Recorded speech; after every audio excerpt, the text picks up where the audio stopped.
Tignan nyo yan kung gaano yan kadumi. Papakita ko sa inyo kung gaano talaga to ka-powerful. Grabe, sobrang galing nito. Ayan ha, nilalagyan ko na yung dumi na yan sa pader. And tingnan nyo naman kung gaano kabilis mag-lighten yung dumi niya. Grabe oh. Kita nyo? Di ba sobrang galing? Napakatapang nito mga mare. Napakagandang gamitin nito lalo na kung yung bowl nyo, yung mga paligid ng bowl nyo, maitim na or naninilaw na at hindi na kaya talagang kuskusin. Ako, babaran nyo lang nito. Sobrang effective mga mare. Magmumukhang bago talaga ulit yung bowl nyo dito. Sobrang galing nito. Nakaano na to? Buy one take two na to. Isang box na yung matatanggap nyo na 3 piraso nito mga mare. Sobrang mura lang nito. Sobrang affordable. And sulit na rin talaga.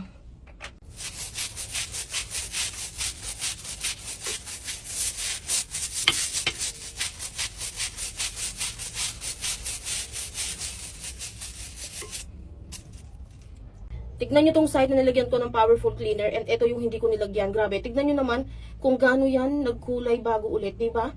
Hindi naman siya masyadong natanggal lahat, pero grabe. Kung kukuskusin mo lang yan ng sabon bareta, naku, matatagalan ka dyan mga mare. Pero pag ginamitan mo nito, ibababad mo lang siya ng 1 minute and talagang maglalighten na yung mga green-green na yan. Tignan nyo naman tong side na to. Sobrang tagal na kasi nung CR namin na to, kaya talagang nilulumot na siya. And ito yung nilagyan ko ng powerful cleaner, grabe. Sobrang galing mga mare. 3 piraso na yung matatanggap nyo nito, sobrang mura lang. I-add ko na lang yung link sa yellow basket.